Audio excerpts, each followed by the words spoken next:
அவர் சமூகத்தை நாம் தேட வேண்டும் என்பதை குறித்து நாம் பேசுகிறதை நீங்கள் கேட்டிருப்பீர்கள். தேவனுடைய சமூகம் அப்படின்னு சொல்லிட்டு ஒரு 2 வாரங்களாக இந்த செய்தியை பேசுகிறோம். இன்றைக்கும் இந்த 3வது பகுதியாக இவைகளை நாம் கேட்க இருக்கிறோம். மறுபடியுமாக ஒரு காரியத்தை சொல்லும்பொழுது அதை நீங்கள் கவனிக்கணும். அதில் உங்களை விட்டு கொடுப்பீர்களானால் உங்களுடைய வாழ்க்கையிலே ஆசீர்வாதங்களை கர்த்தர் தருவார். அதிலும் தேவனுடைய சமூகம் அப்படின்னு சொல்லும்பொழுது இது ஒரு உன்னதமான அனுபவம். அல்லேலூயா. தேவனுடைய சமூகத்தினாலே மாற்ற முடியாத ஒரு சூழ்நிலை எதுவுமே இல்லை. அல்லேலூயா. இந்த வேதத்தில் அநேக பிரச்சனைகள் மத்தியில தேவனுடைய சமூகத்தை நோக்கி ஓடினவர்கள் அவர்கள் தோல்வி அடைந்ததாய் சரித்திரமே இல்லை. அல்லேலூயா. தேவனுடைய சமூகத்தை தேடி போனவர்களுக்கு பதில் இல்லாமல் போனதே இல்லை. அல்லேலூயா. இன்றைக்கும் கர்த்தருடைய சமூகத்தை தேடி நீங்களும் வந்திருக்கிறீங்க. ஆமென். ஆலயத்துக்கு வருவது கர்த்தருடைய சமூகம். தம்பி சாட்சி சொன்னா, ஆண்டவருடைய ஆலயத்துக்கு சமூகத்தை தேடி வரும்பொழுது சுகத்தை கர்த்தர் கொடுக்கிறார். அல்லேலூயா.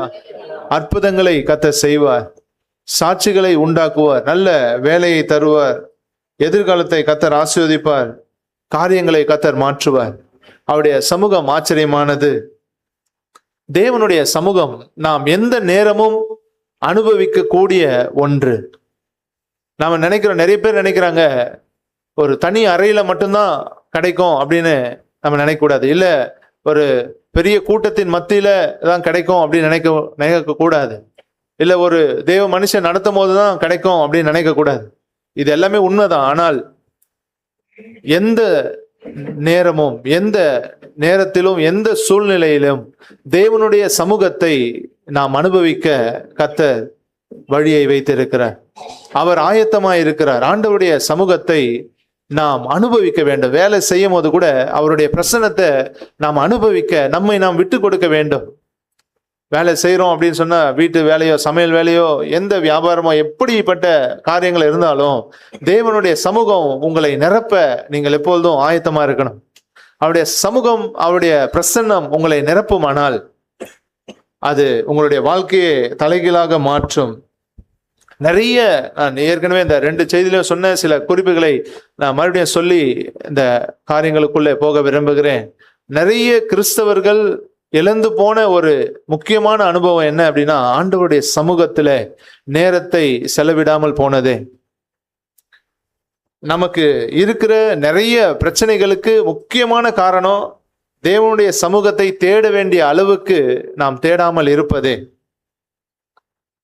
கர்த்தருடைய சமூகம் அப்படின்னு சொல்லும்பொழுது ஆண்டவர் சொன்னாரு, மோசேயோட சொல்லும்பொழுது என் சமூகம் உனக்கு முன்பாக செல்லும் அப்படின்னு சொன்னார். அதே தேவன் மோசேயிட சொல்றாரு, நீங்க யாத்திராகம புத்தகம் 33வது அதிகாரத்துல வாசிப்பில்லைனால் தெரியும். கடந்த முறையும் நம்ம அதை வாசிச்சோம். 33:14 இப்படியே சொல்லுகிறது. 33:14. அதற்கு அவர், என் சமூகம் உனக்கு முன்பாக செல்லும், நான் உனக்கு இளைப்பாறுதல் தருவேன் என்றார். என் சமூகம் உனக்கு முன்பாக செல்லும் அப்படின்னு சொல்றார்.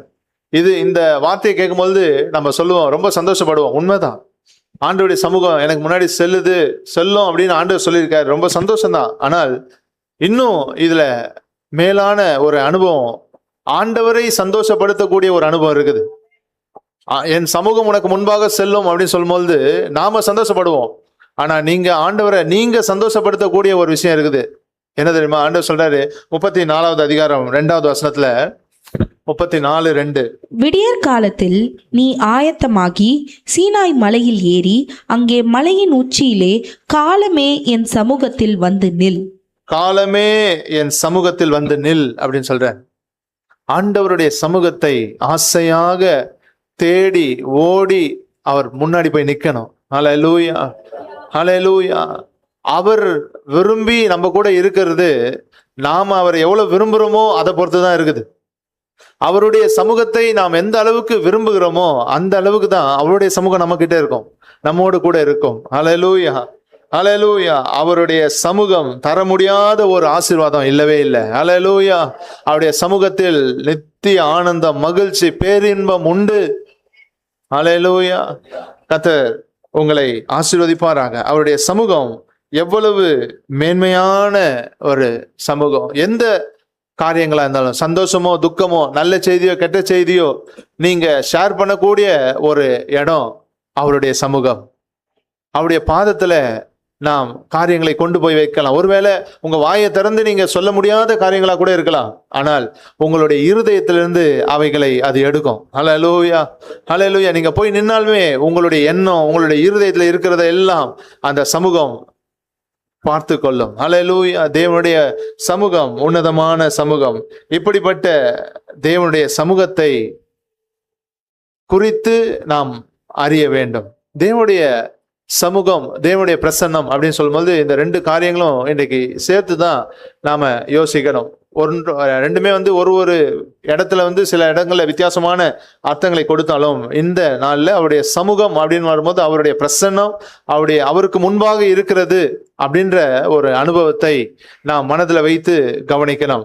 இப்படி தேவனுடைய சமூகத்தை குறித்தும், அதுல எப்படி இருக்கணும், அது எப்படிப்பட்டது, அதுல நாம எப்படி இருக்கணும் அப்படின்றதெல்லாம் விளக்குறதுக்கு ஒரு நல்ல உதாரணத்தை வேதத்திலிருந்து நாம் கடந்த முறைகளில் நாம் கவனித்தோம். ஒரு பாவியான ஸ்திரீ இயேசுவை தேடி வந்தாள். அவளிடத்தில் காணப்பட்ட தேவனுடைய சமூகத்தை சம்பந்தப்படுத்தின ஒரு 7 விஷயங்களை நாம் கடந்த வாரங்களில் நாம் கவனித்தோம். ஒரு 4 காரியங்களை நாம் இதுவரைக்கும் விளக்கி இருக்கிறோம். அந்த வசனத்தையும் வாசிக்கலாம். லூக்கா சுவிசேஷம் 7வது அதிகாரம் 37, 38 வசனங்களை நாம் வாசிக்க கேட்கலாம். லூக்கா சுவிசேஷம் அதிகாரம் 7 வசனம் 37, 38. அப்பொழுது அந்த ஊரில் இருந்த பாவியாகிய ஒரு ஸ்திரீ அவர் பரிசேயன் வீட்டில் பந்தி இருக்கிறதை அறிந்து ஒரு பரணியில் பரிமள தைலம் கொண்டு வந்து அவருடைய பாதங்களின் அருகே பின்னாக நின்று அழுது கொண்டு அவருடைய பாதங்களை தன் கண்ணீரினால் நனைத்து தன் தலைமயிரினால் துடைத்து அவருடைய பாதங்களை முத்தம் செய்து பரிமள தைலத்தை பூசினாள். ஹல்லேலூயா. இங்க ஒரு வாலிப மகள் இயேசு கிறிஸ்துவை தேடி வந்ததை குறித்து போடப்பட்டிருக்கிறது. இதுதான் அவருடைய சமூகத்தை நாம் தேடி போகிற அனுபவம். இந்த அனுபவத்தை ஆண்டவர் முக்கியப்படுத்துகிறார். 44வது வசனத்தையும் நாம் வாசிக்கலாம். ஸ்திரீயிடமாய் திரும்பி சீமோனை நோக்கி, இந்த ஸ்திரீயை பார்க்கிறாயே, நான் உன் வீட்டில் பிரவேசித்தேன், நீ என் கால்களுக்கு தண்ணீர் தரவில்லை, இவளோ கண்ணீரினால் என் கால்களை நனைத்து தன் தலைமயிரினால் அவைகளை துடைத்தாள். அந்த பரிசேயனை பார்த்து ஆண்டவர் சொல்றாரு, நான் உன் வீட்டுக்கு வந்தேன், நீ என் கால்களுக்கு தண்ணீர் தரவில்லை, இவளோ கண்ணீரினால் என் கால்களை நனைத்து தன் தலைமயிரினால் அவைகளை துடைத்தாள் அப்படின்னு சொல்ற. என்ன சொல்றாருன்னா, உன் வீட்டுக்கு நான் வந்தேன், ஒருவேளை அவன் கூப்பிட்டு இருக்கலாம், கூப்பிட்டதுனால ஆண்டவர் வந்தாரு. ஆனால் இந்த மகள் அவரை தேடி வந்தாள். ஹல்லேலூயா. நமக்கு அப்படிப்பட்ட இருதயம் இருக்கணும். நாம கர்த்தரை தேடி போகணும். நிறைய பேருக்கு நான் சொல்லுறது என்னன்னா, ஜெபிக்க சொல்லும் போது கூட அவங்கள சொல்லுவேன், நான் நிறைய ரொம்ப தூரம்லாம் நான் போய் ஆண்டவருடைய கிருபையினாலே ஒரு விடுதலைக்காக சுகத்துக்காக போகிறது உண்டுதான், அது வேற. ஆனா கர்த்தரிடத்துக்கு நீங்க தேடி வருகிறது வேற. அது ஒரு பெரிய ஆசீர்வாதம். தேவனை தேடி, தேவ மனிதர்களை தேடி வந்து ஜெபித்துக் கொள்வது ஒரு பெரிய ஆசீர்வாதம். அதுல நான் வித்தியாசங்களை பார்த்திருக்கிறேன். கர்த்தர் ஆசீர்வதிப்பார். அவரை நாம் தேடி போக வேண்டும். இந்த பாவியாகிய ஸ்திரீ கர்த்தரை தேடி வந்தாள். ஆண்டவருடைய சமூகத்தை தேடி வருகிற எவருமே சமாதானத்தோடு திரும்பி போவார்கள். ஹல்லேலூயா. இந்த மகளுடைய வாழ்க்கை, இந்த காரியங்களை நீங்கள் வாசிப்பீர்களானால் ஆண்டவர் அவளுக்கு சமாதானத்தை கொடுத்து அனுப்புகிறார். சமாதானத்தோடே போ அப்படின்னு சொன்னார். ஹல்லேலூயா. இன்றைக்கும் நீங்களும் சமாதானத்தோடே போவீர்கள் என்று நான் விசுவாசிக்கிறேன். கர்த்தர் நம்மை ஆசீர்வதிப்பார். இந்த ஸ்திரீயை வைத்து ஆண்டவருடைய சமூகத்தை சம்பந்தப்படுத்தின விஷயங்கள் ஒரு 7 காரியங்களை இந்த ஸ்திரீயை குறித்து நான் திரும்பவுமாய் சொல்லி அதை விளக்காத சில காரியங்களை விளக்க இருக்கிறேன். இதை கவனித்துக் கொள்ளுங்க, உங்களுடைய வாழ்க்கையில இதை அனுபவமாக்குங்க. இந்த பாவியான பெண், இந்த பெண்ணு ஆண்டவருடைய போகும்பொழுது அந்த 2 வசனத்துல நான் வாசிக்கும் பொழுது அவள் ஆண்டவர் பக்கத்துல போய் நின்று அவருடைய பாதத்துக்கு பின்பாக நின்று அழுது அவருடைய பாதங்களை தன்னுடைய கண்ணீரினால் நனைத்து அவருடைய பாதங்களை தலைமையினால் துடைத்து அவருடைய பாதங்களை முத்தம் செய்து பரிமள தைலம் பூசினார். இதுல அவளை சார்ந்த அவள்கிட்ட காணப்பட்ட ஆண்டவர் என்னுடைய இருதயத்துல போட்ட ஒரு 7 காரியங்கள் என்ன அப்படின்னா, அவருடைய சமூகத்தின் மேல அவருக்கு இருந்த ஆசை 1. 2வது, அவருடைய சமூகத்திலே வந்த அந்த மகளுடைய இருதயத்துல இருந்த நன்றியுள்ள எண்ணம், அவளுக்கு இருந்த நன்றியுள்ள இருதயம், அவருடைய தேவனுடைய சமூகத்தை தேடி வருவதற்கு எந்த காரியமும் அவளுக்கு தடையா இல்லை. எல்லா தடைகளையும், எல்லா வெக்கம், எந்த காரியத்தையும் அவ பார்க்காம அவளுடைய துணிச்சலோடு கர்த்தரை சந்தித்தாள் என்கிற அவளுடைய துணிவை குறித்து நாம் பார்த்தோம். அதற்கு பின்பாக அவள் ஆண்டவருக்கு கொண்டு வந்த அந்த பரிசு, ஆண்டவருக்கு செலுத்தின அந்த பரிசு, அவள் கொண்டு வந்த கிஃப்ட், அதை பார்த்தோம். ஒரு விலையேற பெற்ற ஒரு கிஃப்ட் ஆண்டவர் கொண்டு வந்தா. ஆண்டவர்கிட்ட வரும்போதே கிஃப்டோடு தான் வரா. அது பெரிய ஆச்சரியத்தை கொடுத்தது. இந்த 4 காரியங்களையும் நாம் ஏற்கனவே கவனித்தோம். இதை குறித்து நீங்க விளக்கமாக கவனிக்க வேண்டுமானால் நீங்க யூடியூப்ல அந்த செய்தியை தனியா போட்டிருக்கேன். அவர் சமூகம் பாவியான ஸ்திரீ என்று சொல்லி பாகம் 1, 2 அப்படின்னு போட்டிருக்கேன். அதை தயவு செய்து கேளுங்க. கர்த்தர் நம்மை ஆசீர்வதிப்பார். இப்போதும் 5வதாக 5, 6, 7 அவளுடைய அர்ப்பணிப்பு, அவளுடைய அன்பு, அவள் செலுத்தின கணம் அப்படின்ற காரியங்கள் இருக்கிறது. நேரம் அனுமதிக்கிற வரைக்கும் காரியங்களை கவனிப்போம். கர்த்தர் நம்மை ஆசீர்வதிப்பார். கர்த்தர் நம்மை புதுப்பிப்பாராக. அவருடைய சமூகத்திலே மறுபடியுமாய் நம்மை நிலைநிறுத்துவாராக.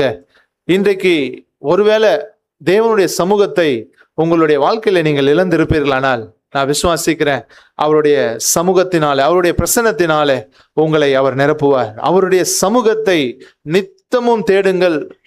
நித்தமும் தேடுங்கள் அப்படின்னு சொன்னா அது எப்பவுமே உங்களுக்கு அவைலபிளா இருக்குதுன்னு அர்த்தம். ஆண்டவர் நித்தமும் தேடுங்கள் சொல்றாருன்னா எப்பவுமே அது உங்களுக்கு ஆயத்தமா இருக்கிறது. ஆயத்தமா இருக்கிற சமூகத்தை நாம் தேட வேண்டும். இந்த வசனத்தை நாம் திரும்பி வாசிக்கலாம். லூக்கா சுவிசேஷம் 7:37, 38. அப்பொழுது அந்த ஊரில் இருந்த பாவியாகிய ஒரு ஸ்திரீ அவர் பரிசேயன் வீட்டிலே பந்தி இருக்கிறதை அறிந்து ஒரு பரணியில் பரிமள தைலம் கொண்டு வந்து அவருடைய பாதங்களின் அருகே பின்னாக நின்று அழுது கொண்டு அவருடைய பாதங்களை தன் கண்ணீரினால் நனைத்து தன் தலைமயிரினால் துடைத்து அவருடைய பாதங்களை முத்தம் செய்து பரிமள தைலத்தை பூசினாள். அல்லேலூயா. இந்த காரியத்தை படிக்கும்பொழுது இப்படி படிச்சுதான் ஒரு குறிப்பா மனசுக்குள்ள வந்தது. என்ன அப்படின்னா, அவளுடைய அர்ப்பணிப்பு, அவளுடைய அர்ப்பணிப்பு அது ரொம்ப மேன்மையானது, ஆச்சரியமானது. நம்ம கிட்ட இருக்கிறது கொடுக்கிறது ஒன்று, ஆண்டவருக்கு பரிசாக கொண்டு வந்தது ஒன்று. அர்ப்பணிப்பு என்பது தன்னையே கொடுக்கிறது. அல்லேலூயா, அல்லேலூயா. அவளையே கர்த்தருக்கு கொடுத்தாள்.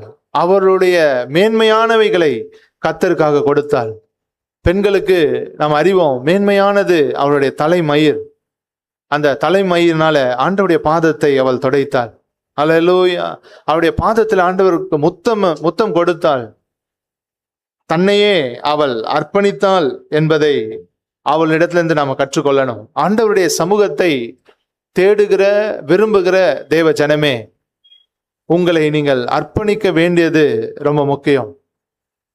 வேதம் சொல்லுது, ஆண்டவருடைய சமூகத்திலே அவரை ஆராதிக்க வரும்பொழுது ஜீவ பலியாக நம்மையே நாம் ஒப்பு கொடுக்க வேண்டும். நம்மை பலிபீடத்தில் மேல் வைக்க வேண்டும், நம்மை அர்ப்பணிக்க வேண்டும் என்று ஆண்டவர் விரும்புகிறார். இந்த அர்ப்பணிப்பு ரொம்ப ஆசீர்வாதமானது. அது மிகவும் மகிமையானது, ஆண்டவரால விரும்பப்படத்தக்கது என்பதை என்னால சொல்ல முடியும். அர்ப்பணிப்பில் தேவன் சந்தோஷப்படுகிறார். என்னுடைய வாழ்க்கையில நான் ஊழியத்துக்கு வரும்போது நிறைய வளர்ந்தவர்கள் என்னை பார்த்து கேட்டது, உனக்கு என்ன அழைப்பு அப்படின்னு கேட்டாங்க. உனக்கு என்ன அழைப்பு? நான் சொன்னேன், எனக்கு தெரியலன்னா அப்போ அழைப்பே இல்லை உனக்கு அப்படின்னு நான் சொன்னேன். எனக்கு அப்போ விளக்க முடியல, அதை அவங்களால ஏற்றுக்கொள்ளவும் முடியாது. ஏன்னா நான் வாழவே இல்லை, இப்போதான் ஆரம்பிச்சிருக்கேன் அப்படின்றதுனால அதை சரியா சொல்லவும் எனக்கு தெரிந்தாலும் சொல்ல முடியாது. அப்படிப்பட்ட சொன்னாலும் அவங்களால ஏற்றுக்கொள்ள முடியாது, அப்படிப்பட்ட நிலைமை. ஆனால் காரியம் என்ன அப்படின்னா, ஆண்டவர் என்னை அழைத்தார் அப்படின்றத விட என் தேவனுடைய அன்புக்கு என்னை அர்ப்பணித்தேன் என்று சொல்லுகிறது தான் நான் அதிகமாக விரும்புகிறேன். என் தேவனுக்காக, அவருக்காக ஏதாகிலும் செய்ய வேண்டும் என்று என்னை அர்ப்பணித்தேன் அப்படின்றது தான் நான் சொல்ல விரும்புகிறேன். அவருடைய அன்புக்காக நம்மை அர்ப்பணிக்கணும், அவருடைய சமூகத்திற்காக நம்மை அர்ப்பணிக்கணும். நான் யோசித்து பார்க்கும்போது அழைப்பு ஆச்சரியமானதா. உண்மையாகவே கர்த்தர் அழைக்கிறார், அது ஆச்சரியமானது. தேவ மனிதர்களை கர்த்தர் அழைக்கிறார். இந்த அழைப்பு ஆச்சரியமானது. நான் யோசித்து பார்க்கும்பொழுது, இப்போ உதாரணத்துக்கு இங்க இருக்கிற உங்களை யாரையாவது ஒருத்தரை ஆண்டவர் நின்று, நீங்க ஜெபம் பண்ணிக்கிற டைம்ல பக்கத்துல நின்று, மகளே நீ ஊழியத்துக்காக வா, மகனே ஊழியத்துக்காக நீ வா முழு நேரமா அப்படின்னு சொல்லி அழைச்சாருன்னா போவீங்களா, போக மாட்டீங்களா? எவ்வளவு ஈஸியா சொல்றீங்க. ஆனா இங்க இருக்கிற நீங்களே முழு நேரத்துக்கு யாரு அர்ப்பணிக்க ரெடி? இப்ப சொல்ல முடியல, பாத்தீங்களா? அதான் ஆண்டவர் அழைத்தார்னா நமக்கு அவர் மேல ஒரு சேஃபா, ஆண்டவர் அழைச்சாரு, அவர் காப்பாத்துவாரு அப்படின்னு வரும். அர்ப்பணிக்கிறதுல இன்னும் விசுவாசம் தேவை, விசுவாசம் இன்னும் தேவை. அதான் ஆண்டவர் சொன்னாரு, தோமாவே நீ கண்டு விசுவாசித்தாய், காணாமல் இருந்து விசுவாசிக்கிறவன் இதெல்லாம் பாக்கியவான். அல்லேலூயா. கர்த்தரை நாம் விசுவாசிக்க வேண்டும். விசுவாசம் நம்மை அர்ப்பணிக்க செய்யும். அல்லேலூயா. அர்ப்பணிப்பு மேன்மையானது. ஆண்டவரை பின்பற்றி ஊழியம் செய்கிறதுல கூட ஒரு நல்ல காரியங்களை நாம் பார்க்க முடியும். லூக்கா சுவிசேஷம் 9வது அதிகாரத்துல 57வது வசனத்துல இருந்து வாசிக்க கேட்கலாம். லூக்கா சுவிசேஷம் 9:57 இருந்து.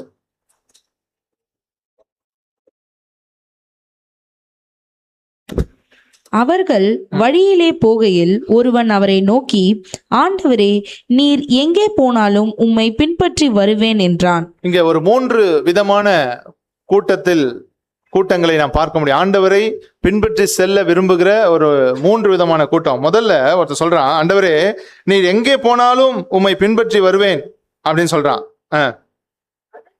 அதற்கு இயேசு, நரிகளுக்கு குழிகளும் ஆகாயத்து பறவைகளுக்கு கூடுகளும் உண்டு, மனுஷகுமாரனுக்கோ தலை சாய்க்க இடமில்லை என்றார். ஆமா, இவன் ஆண்டவரை பின்பற்றி வர விருப்பத்தை தெரிவிக்கிறான். ஆண்டவர் சொல்றாரு, வராதன்னு சொல்ல, அவர் சொல்ற என் நிலைமை தான், நீ பாத்துக்க அப்படின்னு. ரெண்டாவது, வேறொருவனை அவர் நோக்கி 59, வேறொருவனை அவர் நோக்கி என்னை பின்பற்றி வா என்றார். இது அழைப்பு. சொல்றாரு, வேறொருவனை அவர் நோக்கி என்னை பின்பற்றி வா என்றார். அதற்கு அவன், ஆண்டவரே, முன்பு நான் போய் என் தகப்பனை அடக்கம் பண்ண எனக்கு உத்தரவு கொடுக்க வேண்டும் என்றான். அதற்கு இயேசு, மரித்தோர் தங்கள் மரித்தோரை அடக்கம் பண்ணட்டும், நீ போய் தேவனுடைய ராஜ்யத்தை குறித்து பிரசங்கி என்றார். ஆண்டவர் அழைத்த பிறகும் பல காரியங்களை சொல்லுகிறவர் உண்டுதான். கஷ்டமா தான் இருக்கும். அழைப்பு வந்தா உடனே எல்லாம் போயிட முடியாது. ஆண்டவருடைய அழைப்பு அதுக்கு பின்னாடியும் நம்ம அர்ப்பணிக்க வேண்டியது இருக்குது. அப்புறம் மூன்றாவது, பின்பு வேறொருவன் அவரை நோக்கி, ஆண்டவரே, உம்மை பின்பற்றுவேன், ஆனாலும் முன்பு நான் போய் வீட்டில் இருக்கிறவர்களிடத்தில் அனுபவித்துக் கொண்டு வரும்படி எனக்கு உத்தரவு கொடுக்க வேண்டும் என்றான். அதற்கு இயேசு, களைப்பையின் மேல் தன் கையை வைத்து பின்னிட்டு பார்க்கிற எவனும் தேவனுடைய ராஜ்யத்துக்கு தகுதியுள்ளவன் அல்ல என்றார். ஆமா, இது முதல் சொன்னவனுக்கும் இந்த கடைசியில வந்தவனுக்கும் வித்தியாசம் இருக்கு. முதல்ல சொன்னவன், ஆண்டவரே நீர் எங்கே போனாலும் உம்மை பின்பற்றி வருவேன் அப்படின்னு சொல்லிட்டு அவனுடைய விருப்பம் அதுல ஒரு சிறத்தன்மையை பார்க்க முடியல. ஆனா இந்த மனுஷங்கிட்ட ஒரு சிறத்தன்மை இருக்குது. ஆண்டவரே உம்மை பின்பற்றுவேன் அப்படின்னு முடிவு பண்ணிட்டான். அவனே முடிவு பண்ணிட்டு நான் போய் சொல்லிட்டு வந்துடுறேன் அப்படின்றான். வீட்டில் போய் எல்லாருக்கும் சொல்லிட்டு வந்துடுறேன் அப்படின்னு சொல்றான். பின்பற்றுவேன். இவன் எடுத்த முடிவை ஆண்டவர் அங்கீகரிக்கார் பாருங்க. கலப்பன் மேல கை வச்சியா திரும்பி பார்க்காத. நிறைய நானே கேட்டிருக்கேன், என்கிட்ட சொல்லியிருக்காங்க, நிறைய பேர் ஊழியத்துக்கு வர, முழு நேரமாய் ஊழியம் செய்ய வர விருப்பம் உள்ள நிறைய பேர் இன்றைக்கும் அவர்கள் உலகத்தோடு உலக வேலைகளிலே இருந்து அவர்களுடைய நோக்கத்தை, ஆண்டவர் அவர்கள் மேல வைத்த நோக்கத்தை நிறைவேற்ற முடியாமல் துக்கித்து கொண்டு இருக்கிறாங்க. முழு நேரமாய் கர்த்தருக்காக செய்யணும் அப்படின்ற முழு வாஞ்சை வந்த பிறகும் அவர்கள் தங்களை அர்ப்பணிக்காததுனால, அழைப்பையே அவர்கள் பார்த்து கொண்டு இருக்கிறதுனால இன்றைக்கு நிறைய பேர் கஷ்டப்பட்டு இருக்கிறாங்க. உள்ளம் உண்மையாய் கர்த்தருக்கு அர்ப்பணிக்குமானால் கர்த்தர் அதை அங்கீகரிப்பார். நாம கலப்பையின் மேல் கை வச்சுனா திரும்பி பார்க்க வேணாம். ஏன்னா அழைப்பு இல்லாம நீ போயிட்டுனா அப்புறம் ஏதாவது ஆயிடும் அப்படின்றதெல்லாம் நம்ம பயமுறுத்துது. அது விசுவாசத்துக்கு விரோதமானது. கர்த்தருக்கு ஒருவன் அர்ப்பணித்து போவானால், கலப்பையின் மேல் கை வைப்பானால் அவன் திரும்பி பார்க்க கூடாது.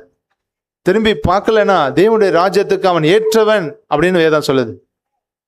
திரும்பி பார்த்தானா ஏற்றவன் இல்லை அப்படின்னா, திரும்பி பார்க்கலனா அவன் தேவனுடைய ராஜ்யத்துக்கு ஏற்றவன் அப்படின்னு ஆண்டவர் சொல்றார். ஹல்லேலூயா, ஹல்லேலூயா. எப்படியோ அர்ப்பணிக்கிற எல்லா மனிதர்களுக்கும் பின்பாக தேவனுடைய அழைப்பு இருக்கிறது. அது நிறைய பேருக்கு தெரியாது. நம்மளால நாம் அதை செய்யறது இல்லை. ஆவியானவரே நமக்குள்ள விருப்பங்களை கொடுக்கிறவர். ஹல்லேலூயா.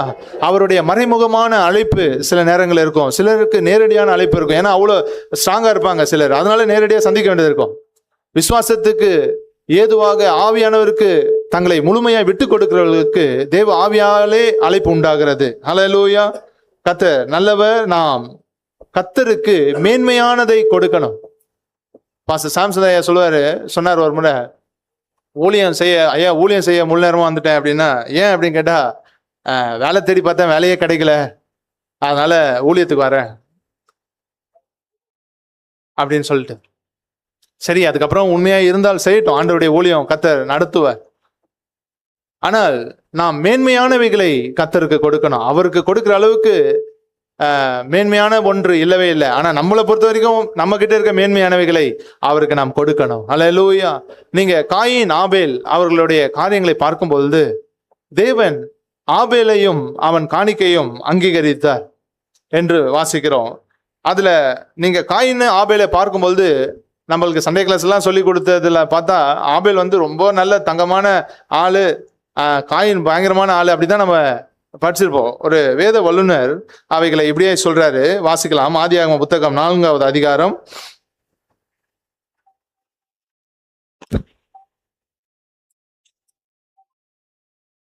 2வது வசனத்துல வாசிங்க. பின்பு அவனுடைய சகோதரனாகிய ஆபேலை பெற்றாள். ஆபேல் ஆடுகளை மேய்க்கிறவனானான், காயின் நிலத்தை பயிரிடுகிறவனானான். ஆபேல் ஆடுகளை மேய்க்கிறவனானான், காயின் நிலத்தை பயிரிடுகிறவனானான். நல்லா கவனிங்க. ஆபேலுடைய வேலை என்ன? ஆடு மேய்க்கிறது. காயினுடைய வேலை நிலத்தை பயிரிடுது. இங்க அந்த வேதவல்ல என்ன சொல்றான்னா, ஆபேல் ஆண்டவர் கிட்ட ஆண்டவர் அவனை அங்கீகரித்தார் அப்படின்னு சொல்லும் பொழுது அவன் பலியையும் அவனையும் அங்கீகரித்தார். அவன் ஒரு மாதிரியான ஆள் தான் அப்படின்றார். ஒரு மாதிரி முந்திரி கொட்டத்தனமா ரொம்ப ஆட்டிடியூடா இருந்திருப்பான் போல இருக்கு அப்படின்னு. ஏன்னா அந்த வேத வசனங்களை பார்த்தோம்னா சொல்லப்படுது, காயினை குறித்து நாம் நினைக்கிற எண்ணங்கள் நமக்கு மாறணும் அப்படின்னு அவர் சொல்றார். காயின் ரொம்ப கெட்டவன் மோசமானவன் அப்படின்னு இல்லை. ஏன்னால் அந்த 2வது வசனத்தை நீங்க கடைசியா பார்த்தீங்க, காயின் நிலத்தை பயிரிடுகிறான். 3வது வசனம் வாசிமா. சில நாள் சென்ற பின்பு காயின் நிலத்தின் கனிகளை கர்த்தருக்கு காணிக்கையாக கொண்டு வந்தான். ஆபேலும் தன் மந்தையின் தலையீற்றுகளிலும். போதுமா? என்ன சொல்லுனா, சில நாள் சென்ற பின்பு ஆபேல் காணிக்கை கொண்டு வந்தானா காயின் கொண்டு வந்தானா? காயின் தான் முதல்ல கொண்டு வந்தான். காயின் தான் முதல்ல கொண்டு வரான். அதுக்கு பிறகுதான் என்ன வருது? ஆபேலும் நீ எத்தனை போறியா, நானும் எத்தனை வரேன். அப்படிதான் ஒரு போட்டியோட தான் அவன் இருந்திருக்கு. அவனை சகோதரருக்குள்ள ஒரு காரியமா தான் இருந்திருக்குது. நானும் எத்தனை வரேன் அப்படிதான் இருந்திருக்குது அப்படின்னு அவர் விளக்குறாரு. அதுக்கு பிறகு நீங்க ஆபேலுடைய காரியங்களை பார்க்க வேண்டுமானால் இன்னொரு வசனத்தை வாசி. 8வது வசனம் வாசிங்க. காயின் தன் சகோதரனாகிய ஆபேலோடே பேசினான். அவர்கள் வயல்வெளியில் இருக்கும் சமயத்தில் காயின் தன் சகோதரனாகிய ஆபேலுக்கு விரோதமாய் எழும்பி அவனை கொலை செய்தான். 8வது வசனம் சொல்லுது, காயின் தன் சகோதரனாகிய ஆபேலோடே பேசினான். அவர்கள் வயல்வெளியில் இருக்கும் சமயத்தில் காயின் தன் சகோதரனாகிய ஆபேலுக்கு விரோதமாய் எழும்பி அவனை கொலை செய்தான். நமக்கு விரோதமாய் எழும்பி கொலை செய்தான் தான் பாக்குறோம். ஆனா எந்த இடத்துல கொலை நடந்ததுன்னு நீங்க பாத்தீங்களா? அதை வாசிச்சு பாருங்க. அவர்கள் வயல்வெளியில் இருக்கும் சமயத்தில், வயல்வெளியில யாருது வேலை? காயினுடைய வேலை. அவன் இடத்துல இவனுக்கு என்ன வேலை? ஆபேலுக்கு. பாத்தியா, ஆண்டவர் என் காணிக்கை அங்கீகரிச்சாரு, நீ எத்தனை வந்தது அப்படின்ற மாதிரி நடந்துருக்கு. அதனாலதான் எரிச்சல் வந்து அவன் சாகஸ்டான். கொலை செய்தான் அப்படின்னு சொன்னது பிளான் பண்ணி கொலை அப்படின்னு இல்லை. ஏன்னா அதுதான் முதல் கொலையே. அவன் ஏதோ கோபத்துல அடிச்சிருப்பான், திடீர்னு ஒண்ணுமே இல்லாம அவன் கிடக்குறான், அது கொலைன்னா அதுக்கப்புறம் தான் அவனுக்கு தெரியும். ஏன்னா முதல் உலகத்துல நடந்த ஒரு காரியம். அதை பெரிய ஒரு காரியமாய் எடுத்துக்கொண்டு போகாமல் ஆனால் எச்சரிக்கையாக நாம் எடுத்துக்கொள்ளணும்.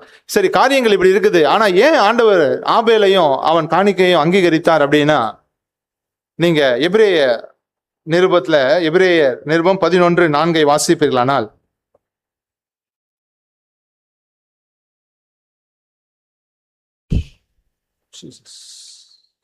விசுவாசத்தினாலே ஆபேல் காயினுடைய பலியிலும் மேன்மையான பலியை தேவனுக்கு செலுத்தினான். ஆமென், அல்லேலூயா.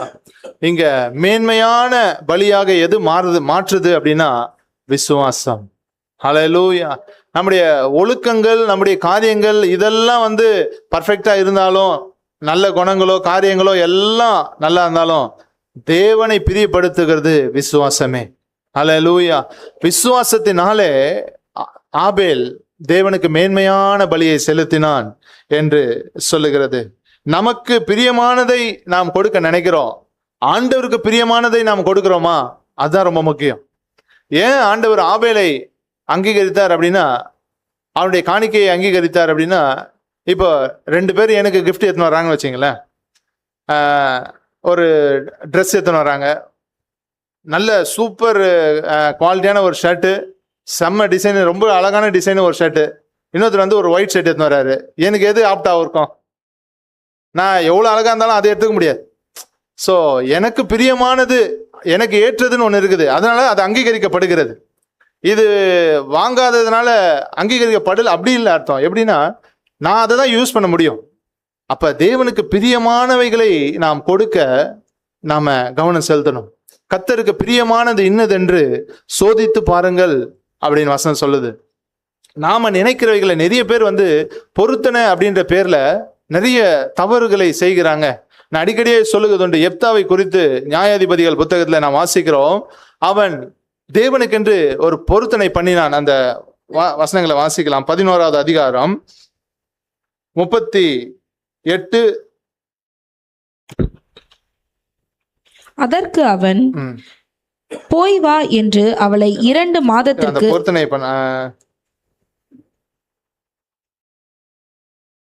பொருத்தனை பண்றான்ல. 31:30 வாசிமா. அப்பொழுது யெப்தா கர்த்தருக்கு ஒரு பொருத்தனையை பண்ணி, தேவரீர் அம்மோன் புத்திரரை என் கையில் ஒப்பு கொடுத்தால், நான் அம்மோன் புத்திரரிடத்திலிருந்து சமாதானத்தோட திரும்பி வரும்போது என் வீட்டு வாசற்படியிலிருந்து எனக்கு எதிர்கொண்டு வருவது எதுவோ அது கர்த்தருக்கு உரியதாகும், அதை சர்வாங்க தகன பலியாக செலுத்துவேன் என்றான். ஆமா, இந்த பொருத்தனை பாருங்க, நல்ல ஒரு பொருத்தனையா தான் தெரியுது.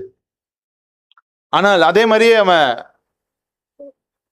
திரும்பி வெற்றியோட வரான். அவன் வரும்பொழுது அவனுடைய மகள் அவனுக்கு எதிராக வரான்.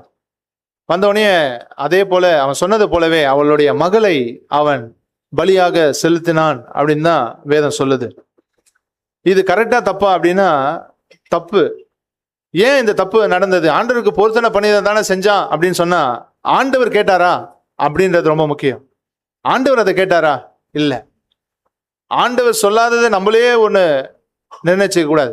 கர்த்தருக்கு ஏற்றதா தான் பொருத்தனை பண்ணோம். ஏன் இந்த மிஸ்டேக் நடந்தது அப்படின்னா, 1வது வசனம் வாசிங்க. 11:1 நியாயாதிபதிகள் 11:1. கீலேயாத்தியனான யெப்தா பலத்த பராக்கிரமசாலியாய் இருந்தான். அவன் பரஸ்திரியின் குமாரன், கீலேயாத் அவனை பெற்றாள். பரஸ்திரியின் குமாரன் அங்கதான் பிரச்சனை. என்னன்னா, இவன் ஒரு இஸ்ரவேல் வம்சத்தான் தான், அவங்க அப்பா இஸ்ரவேல் வம்சம், ஆனா தாய் வந்து பரஸ்திரி. இவன் தேவனுடைய வேதத்தை அறியாத இருந்ததுனால, தேவனை அறிந்திருந்தான் ஆனா வேதத்தை அறியல. இஸ்ரவேலின் தேவனை அவன் அறிந்திருந்தான், ஆனால் தேவன் கொடுத்த நியாயங்களை அறியல. வேதத்தை அறியாம இஷ்டத்துக்கு பண்ற பொருத்தனைகளை கர்த்தர் அங்கீகரிக்க முடியல. நாம் தவறுகளை செய்கிறோம், இழப்புகள் உண்டாகிறது. அதுல நம்ம கவனமா இருக்கணும்.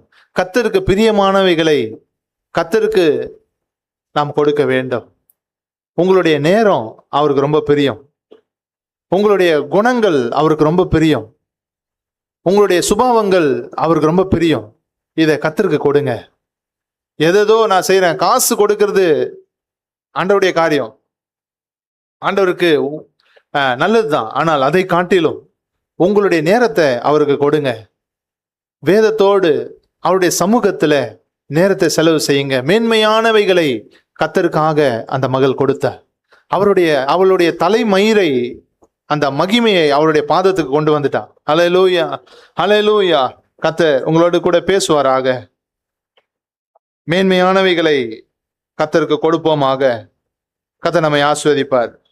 ஆறாவதாக, இந்த சகோதரனுடைய அன்பு என்பதை நாம் பார்க்கலாம். லூக்கா சுவிசேஷம் 7:37-38.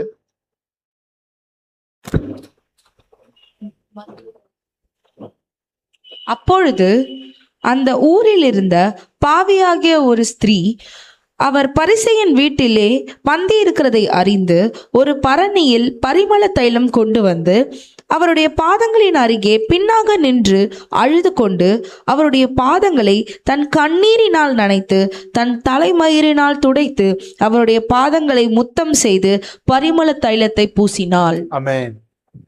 இந்த வசனங்களை வாசிக்கும் பொழுது ஆண்டவர் மேல இந்த மகள் வைத்திருந்த அன்பை நாம் பார்க்க முடிகிறது. ஹல்லேலூயா. எத்தனை பேர் ஆண்டவரை நேசிக்கிறீங்க? இந்த மகளை போல இருக்கணும். ஹல்லேலூயா. ஆண்டவரை நேசிக்கிறவர்கள் எப்படி இருப்பாங்க? நீங்க அப்புறமா வீட்டுல போய் அந்த குறிப்புகள்லாம் வாசிச்சு பாருங்க. ஆண்டவரை இவள் அதிகமாய் நேசித்தாள். நான் யோசிச்சு பார்த்தேன், ஆண்டவருடைய பாதத்தை முத்தம் செய்தாள். யோசிச்சு பாருங்களேன், ஒரு மனுஷனுடைய காலில் முத்தம் கொடுக்கணும் அப்படின்னா அந்த மனுஷன் மேல எவ்வளவு அன்பு இருந்தா அதை செய்ய தோணும். யோசிச்சு பாருங்க. இன்னைக்கு நம்மளுக்கு தெரியுது ஆண்டவர் அவர் தான் தெய்வம் அப்படின்னு தெரியுது, இப்போ நம்ம ரெடி தான். ஆனால் அன்றைக்கு ஒரு அநேக பெரிய பெரிய ஆள்கள் மத்தியில, ஆண்கள் மத்தியில இதெல்லாம் செய்யக்கூடாத ஒரு சூழ்நிலை, செய்யவே முடியாது, இப்படியெல்லாம் செய்யவே முடியாது. ஆனால் இதற்கு மத்தியில எல்லாத்தையும் தள்ளி விட்டுட்டு கர்த்தர் மேல் அன்பு கூறுகிறதிலே அவளுடைய கவனம் இருந்தது. ஹல்லேலூயா, ஹல்லேலூயா. இந்த மகளை போல நாம இருக்கணும். அவருடைய பாதங்களை அவள் முத்தம் செய்தாள். ஹல்லேலூயா. அவருடைய கண்ணீரினால் அவருடைய பாதங்களை நனைத்து அவருடைய பாதங்களை அவள் முத்தம் செய்தாள். முத்தம் அன்பின் அடையாளம். முத்தம் கொடுக்கிறது ஒரு அன்பின் அடையாளம். அதனால்தான் பாருங்க, யூதாஸ் காரியத்து நான் யோசிச்சு பார்க்கும்பொழுது என்னுடைய மனதில் வந்த காரியம் என்னன்னா, ஆண்டவரை யூதாஸ் காட்டி கொடுக்கும் பொழுது அவன் கண்டிப்பா காட்டி தான் கொடுக்கணும், வேற வழி இல்லை. ஆண்டவர் அப்படி மரணத்துக்கு போகிறதுக்கு அவன் காட்டி கொடுக்க வேண்டியது தான் இருந்தது. ஆனால் நான் நினைக்கிறேன், ஆண்டவருடைய இருதயத்தை அதிகமா உடைச்சது எதுவா இருக்கும் அப்படின்னா, அவன் முத்தம் கொடுத்து காட்டி கொடுத்தான் பாருங்க, அதுதான் அதிகமா உடைச்சிருக்கும்னு நினைக்கிறேன். இதுதான் இவர் தான் பாருங்க பிடிச்சிங்க அப்படி சொல்லியிருந்தா கூட பிரச்சனை இல்லை. இந்த முத்தம் அன்பின் அடையாளத்தை ஆண்டவரை காட்டி கொடுக்கறதுக்காக உபயோகப்படுத்தினான் பாருங்க, அது ஆண்டவரை அதிகமாய் உடைத்திருக்கும் அப்படின்னு நான் நம்புறேன். இன்னைக்கு நாம கூட ஆண்டவரோடு இருக்கிற உறவை அநியாயமாய் பயன்படுத்துறோம். நம்ம அறியாமலேயே ஆண்டவரோட நான் இருக்கிறேன் அப்படின்ற காரியத்தை காட்டி கொடுக்கறதுக்காக உபயோகப்படுத்திடக்கூடாது. தெரில எந்த ஆங்கிள் ஆண்டவர் யாருக்கு பேசுறான்னு தெரில. சிலர் நம்புறாங்க, சிலரை இவங்க ஆண்டவர் பிள்ளை, ஆண்டவர்கிட்ட அன்பா இருக்கிறாங்க நம்புறாங்க, அவர்களை இவர்கள் ஏமாத்துகிறார்கள். வேலை ஸ்தலத்திலோ சரி, வியாபாரத்திலேயோ சரி, இவர்களை அவர்கள் ஏமாற்றுகிறாங்க. ஆண்டவர் மேல இருக்கிற அன்பை வைத்து உங்களை நம்புகிற யாரையும் நீங்க ஏமாற்றாதீங்க. கர்த்தருடைய பிள்ளை அப்படின்னு உங்களை நம்புறாங்களே, அவங்கள நீங்க ஏமாற்றக்கூடாது. அது ஆண்டவருக்கே செய்கிற துரோகம். அன்பின் அடையாளத்தை பணத்துக்காக உபயோகித்தான்.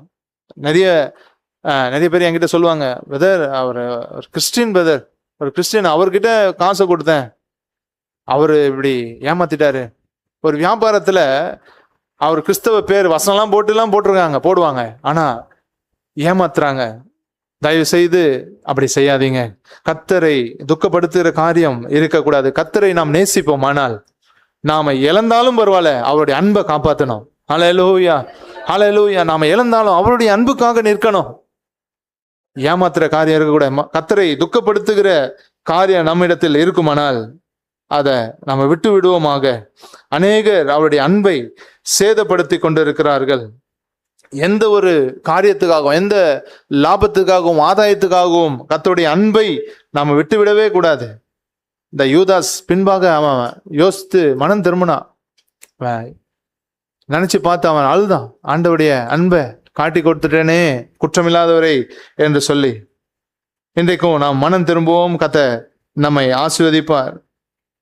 பேதுரு அன்புல அவன் உண்மையுள்ளவனா இருந்தான். அவன் செய்கிற காரியங்கள் தூஷணமா இருந்தாலும் அவர் மேல இருக்கிற அன்புல அவனுக்கு பிரச்சனை இல்லை. அதனால்தான் ஆண்டவர் தேடி வந்தார். ஹல்லேலூயா. நாம செய்கிற எல்லாத்துலயுமே நம்ம பர்ஃபெக்டா இருக்க போறது இல்லை. நீங்க ஒரு கிறிஸ்தவ வாழ்க்கையில இந்த வேதத்தின் அடிப்படையில பர்ஃபெக்டா இருக்கிறீங்களா அப்படின்னு கேட்டா யாருமே ஆமான்னு சொல்ல முடியாது. ஏதோ ஒரு விதத்துல சில காரியங்கள், சூழ்நிலைகள் நம்மை மாற்றி விடுகிறது. நமக்கே நம்மளை பிடிக்காத போகுது. நிறைய டைம்ல நம்ம பேசுற வார்த்தைகள் கோபத்தினால வருது, பிரச்சனைங்க, நடக்கிற பிரச்சனைங்க எல்லாமே நம்மளை ரொம்ப டேமேஜ் பண்ணுதுதான். ஆனால் கர்த்தருடைய அன்பை குறித்து என்ன, ஆண்டவர் மேல நீ வைத்திருக்கிற அன்பு எப்படி இருக்கிறது அப்படின்றத பொறுத்துதான் உன்னுடைய ஆசீர்வாதம் உண்டு. பேதுரு மறுதலித்தான், உண்மைதான். ஆனால் அவன் தேவனிடத்தில் அன்பு உண்மையாயிருந்தது. அதனால ஆண்டவர் தேடி போனார். கடந்த வாரம் கூட பார்த்தோம், இவர்கள் எல்லாரிலும் என்னிடத்தில் அன்பா இருக்கிறாயா. ஆண்டவர் எதிர்பார்க்கிறது அன்பு. வெளிப்படுத்தின விசேஷத்துல எபேசு சபைக்கு கர்த்தர் சொல்லும்போது கூட அவர் அந்த அன்பை தேடிதான் சபைக்குள்ள பார்க்கிறார். என்ன அன்பை தேடுறாரு? ஆதியில் கொண்டு இருந்த அன்பை நீ விட்டாய் என்று உன் பேரில் எனக்கு குறை உண்டு. தேவ சமூகம் எதை தேடுது தெரியுமா? உன்னுடைய அன்பை தேடுகிறது, உன்னுடைய முத்தங்களை அது தேடுகிறது. ஹல்லேலூயா, ஹல்லேலூயா. இன்றைக்கு ஆண்டவர் சமூகத்துல நாம் ஒப்பு கொடுப்போம். ஆண்டவரே, என்னை நான் ஒப்பு கொடுக்கிறேன். ஆதியிலே உம்மிடத்தில் கொண்டிருந்த அந்த அன்பை நான் என்னுடைய வாழ்க்கையில கொண்டு வர விரும்புகிறேன். தேவனிடத்துல கொண்டு வந்த அன்பிலே தூரமாய் போயிருக்கிற தேவ ஜனமே, தேவனுடைய பிள்ளையே, கர்த்தருடைய அன்புக்குள்ள கடந்து வருவீங்கள். ஆண்டவர் உங்களோட கூட பேசுகிறார். கண்களை மூடி ஆண்டவருடைய அன்பை இந்த ஸ்திரியை போல அவருடைய பாதங்களை முத்தம் செய்கிற அந்த உணர்வு நமக்குள்ள வரட்டும். நமக்குள்ள இருக்கிற அவருடைய அன்பினாலே நம்முடைய இருதயம் பொங்கி அவருடைய பாதம் கிடைக்குமா, அவருடைய சமூகம் கிடைக்குமா, அதை நான் முத்தம் செய்யணும் அப்படின்னு நமக்குள்ளே வரட்டும். ஆண்டவர் இந்த மகளை பார்த்து சொன்னார், இவள் மிகவும் அன்பு கூர்ந்தாளே, இவள் மிகவும் அன்பு கூர்ந்தாளே. அவளுடைய செயல் ஆண்டவரை மிகவும் அசைத்தது. ஆண்டவரை பார்த்து சொல்லுங்க, ஆண்டவரை உங்க கூட நான் வாழ விரும்புகிறேன். ஒரு பாடல் சொல்லுது, உம்முடைய கிருபையால் என்னை நடத்தி செல்லும், உம்முடைய தயவால் என்னை காத்து கொள்ளும், உம்முடைய அன்பால் என்னை நடத்தி செல்லும் என் ஆத்தும நேசரே. உம்முடைய கிருபையால் என்னை நடத்தி செல்லும் அப்படின்றது ஜெபம் இல்லை. அந்த பாடல் தவறா புரிந்து கொள்ள வேணாம். உம்முடைய கிருபையால் என்னை நடத்தி செல்லும் அப்படின்றது ஜெபம் இல்லை. உம்முடைய கிருபையால் என்னை நடத்தி செல்லுகிறவரே அப்படின்றத அந்த பாடல் எழுதியிருக்காங்க. உம்முடைய கிருபையால் என்னை நடத்தி செல்லும் ஆண்டவரே, தயவா என்னை காத்து கொள்ளுகிற ஆண்டவரே, அன்பா என்னை அணைக்கும் ஆத்தும நேசரே. அப்படின்னு அர்த்தம். அப்படி பாடுங்க. ஜெபம் இல்லை இது. உம்முடைய கிருபையால் என்னை நடத்தி செல்லும், உம்முடைய தயவால் என்னை காத்து கொள்ளும், அன்பா என்னை அரவணைக்கும் ஆண்டவரே அப்படின்னு அவருடைய அன்பை வெளிப்படுத்துகிற ஒரு பாடல் பாடலாம். கிருபையாய் என்னை நடத்தி செல்லும், தயவாய் என்னை காத்து கொள்ளும், அன்பாய் என்னை அணைக்கும் ஆத்ம நேசரே. கிருபையாய் என்னை நடத்தி செல்லும், தயவாய் என்னை காத்து கொள்ளும், அன்பாய் என்னை அணைக்கும் ஆத்ம நேசரே. இயேசுவே என் நேசரே, உம் தோளின் மீது சாய என் உள்ளம் ஏங்குதே. இயேசுவே என் நேசரே, உம் தோளின் மீது சாய என் உள்ளம் ஏங்குதே. சொல்லாமா? இயேசுவே இயேசுவே. ஆண்டவர் மேல சாய்ந்து கொள்ளுகிற ஒரு அன்பின் உணர்வு நமக்குள்ள உண்டாகட்டும். சாய தோளின் மீது சாய என் உள்ளம் ஏங்குதே. கிருபையாய் என்னை நடத்தி செல்லும், தயவாய் என்னை காத்து கொள்ளும், அன்பாய் என்னை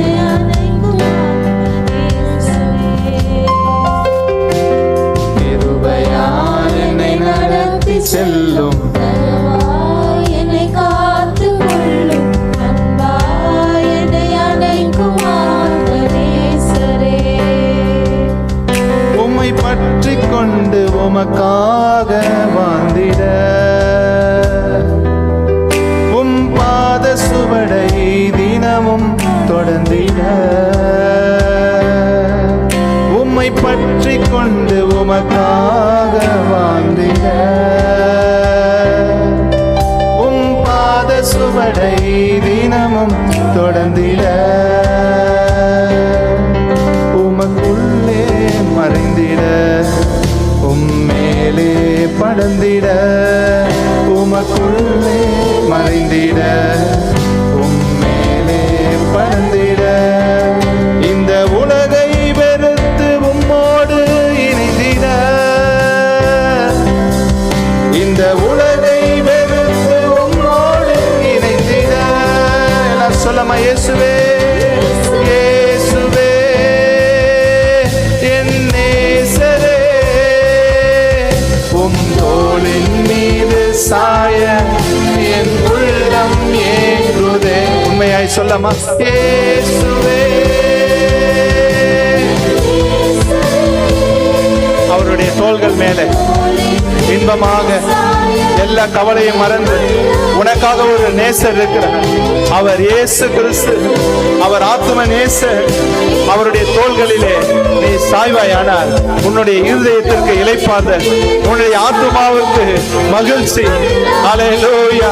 ஓ தோளின் மீது சாய என் உள்ளம் ஏ. கரங்களை விரித்து ஆண்டவரை பார்த்து சொல்லாமா? இயேசுவே நேசரே, தோளின் மீது சாய என் உள்ளம் ஏங்குதே. Oh Jesus. தோளின் மீது சாய என் உள்ளம் ஏங்குதே. இயேசுவே நேசரே, உம் தோளின் மீது சாய. அன்பை வெளிப்படுத்துவோமா? நம்முடைய அன்பை வெளிப்படுத்தலாம். ஆண்டவரே உங்க ஆசையை சொல்லுங்க. உங்களுடைய ஆசை உண்மைதானா? ஆண்டவருடைய தோளில் சாய உங்களுக்கு விருப்பம் தானா? ஓ தோளின் மீது சாய என் உள்ளம் ஏங்குதே. தோளின் மீது சாய என் உள்ளம் ஏங்குதே. கிருபையாய் என்னை நடத்தி செல்லும், என்னை காத்து கொள்ளும், அன்பாய் என்னை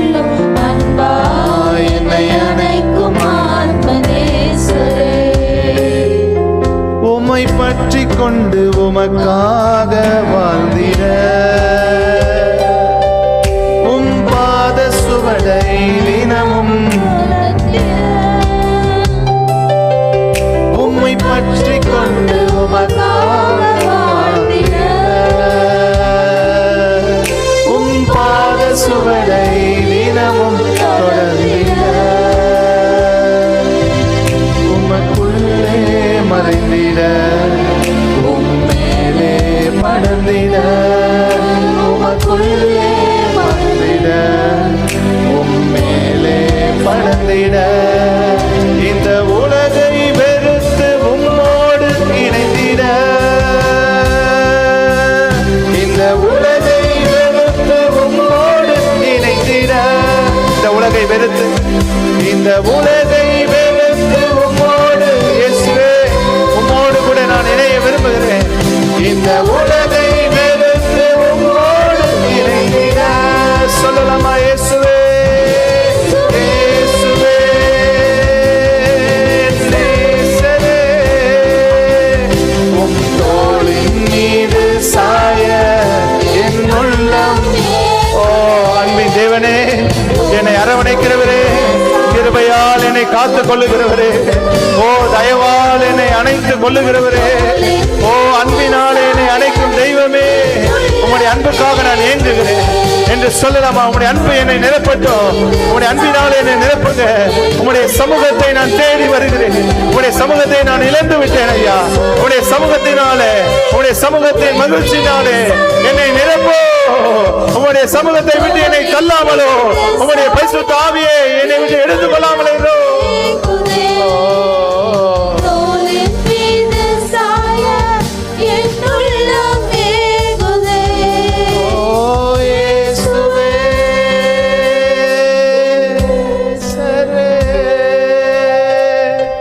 தோளின் மீது சாய என் உள்ளம் தோளின் மீது சாய என் உள்ளம் ஏங்குதே. தோளின் மீது சாய அப்படியே மென்மையாய் ஒரு லவ் சாங்க போல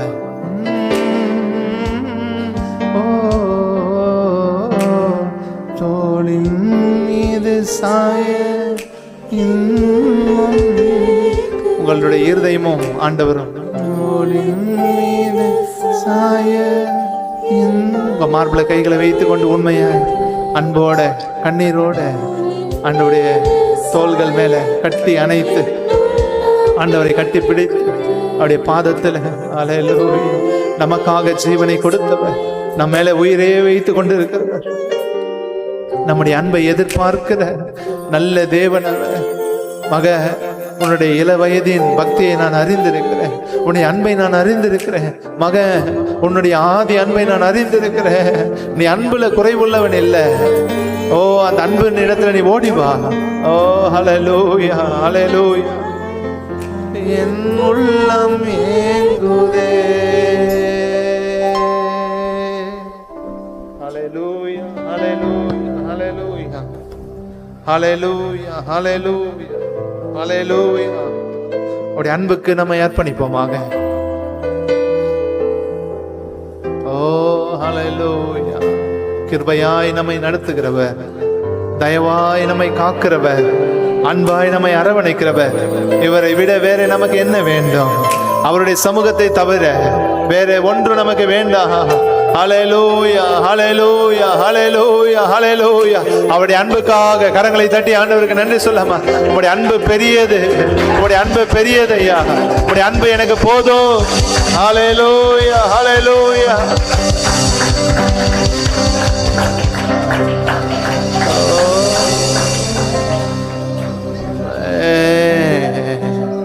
தோள்களின் மேலே என்னை போட்டுக்கொள்ளும், சாய்ந்து கொள்ள விரும்புகிறேன். யோவானை போல, மரியாளை போல உன் தோள்களிலே நான் சாய விரும்புகிறேன். ஆமே ஆமே. கடைசியாக அதை சொல்லி நான் முடிக்கிறேன்.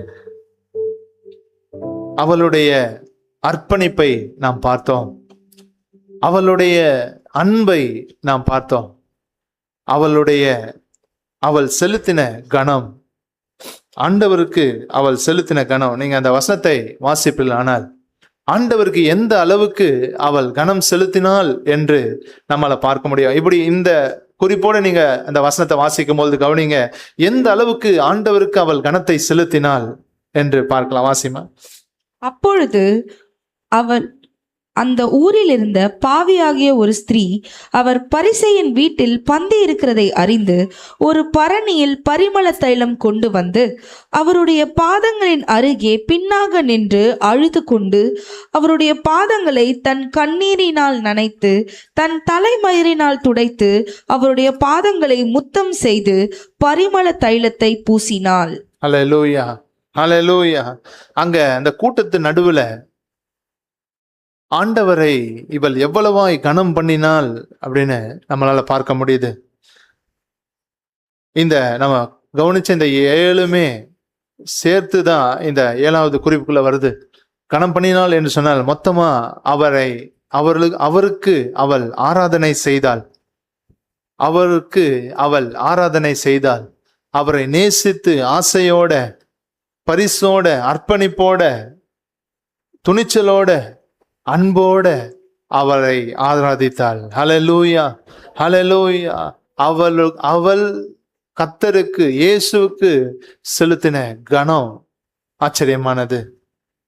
ஆண்டவர் பார்க்கிறார். யார் பார்க்கிறாங்களோ இல்லையோ, இயேசு என்னை பார்க்கிறார். ஹல்லேலூயா, ஹல்லேலூயா, ஹல்லேலூயா. இன்னும் அதிகமா சொல்ல போனா, அவர் பார்க்கிறாருன்னு கூட அவளுக்கு நினைப்பில்லை. நான் செய்ய வேண்டியது என்ன, அதுதான் அவளுக்கு. அவளுடைய ஃபோக்கஸ் அதிகமா இருந்தது என்னன்னா, அவர் பார்க்கிறாரு. அதனால சில பேர் அப்படி நிறைய பேர் இருக்கிறாங்க. யாரு பார்க்கறதுக்காக அல்ல, நான் செய்ய வேண்டியதை செய்வேன், அவருக்கு செலுத்த வேண்டிய கணத்தை நான் செலுத்துவேன் அப்படின்னு நம்ம முடிவெடுக்கணும். ஆண்டவருக்கு இன்றைக்கு நிறைய இடங்களிலே நாம் கணத்தை செலுத்தாமல் போகிறோம். அதனால அவர் உங்களை தண்டிக்க போறது இல்லை. ஆனால் நீங்க அதை அறியணும். அவருக்கு கணத்தை செலுத்துவோமானால் அவர் சந்தோஷப்படுவார்.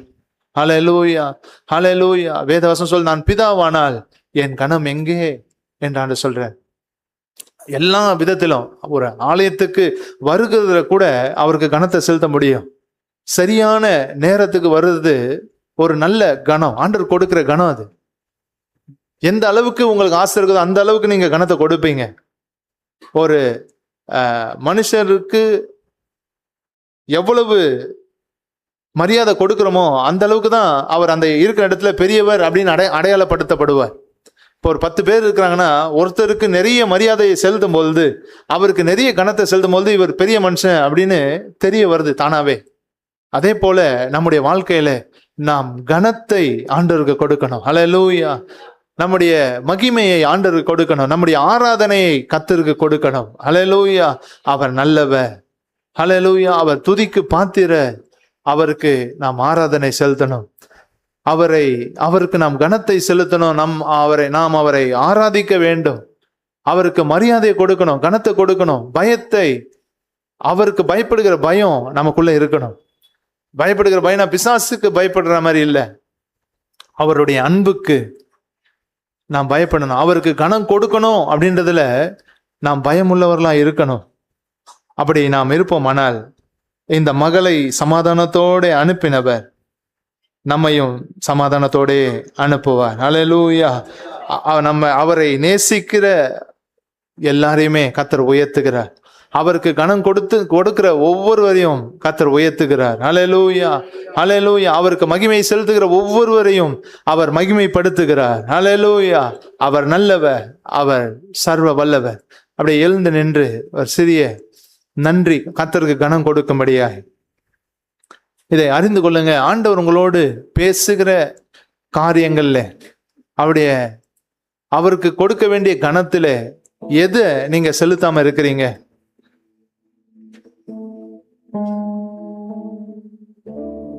வேத வசனங்கள் அவருடைய இருதயத்தை நமக்கு வெளிப்படுத்துகிறது.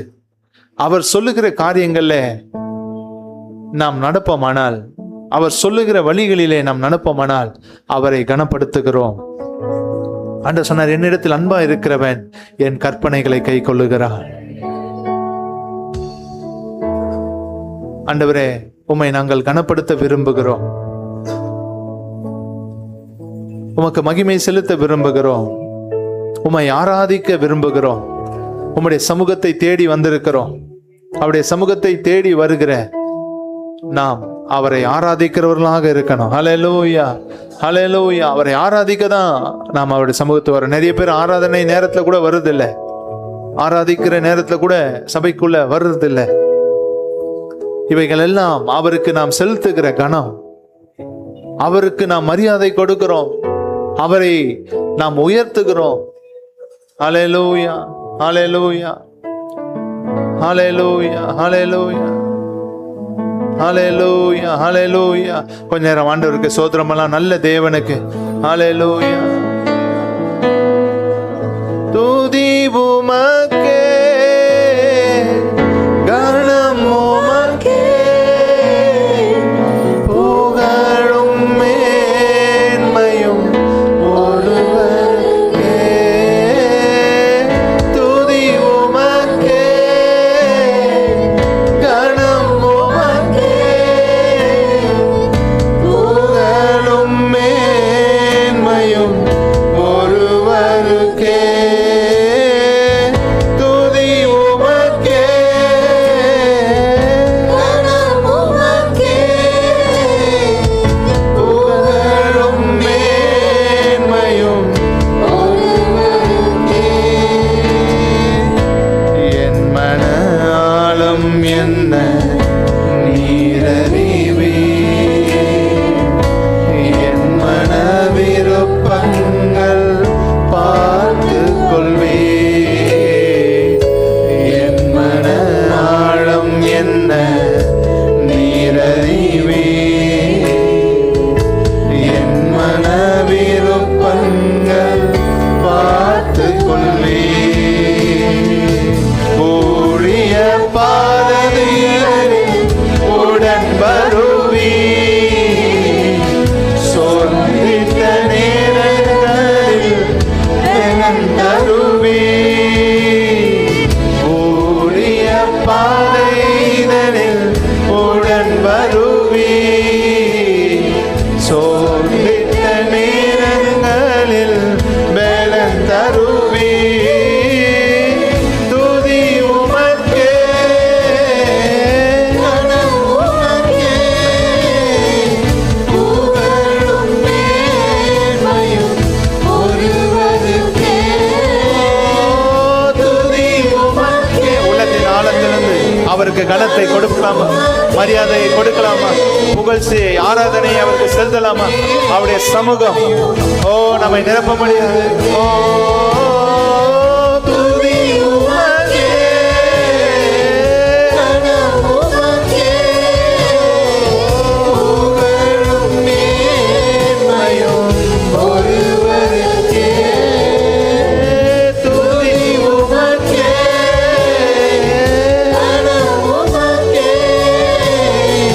புகழும் மேன்மையும் ஒருவருக்கே.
கணம் உமக்கே புகழ் என் இயேசுவே உமக்கே மதி உமக்கே கணம் உமக்கே புகழ் என் இயேசுவே. ஆமென் ஆமென் ஆமென் ஆமென். கர்த்தர் உங்களை ஆசீர்வதிப்பார். ஆமென்.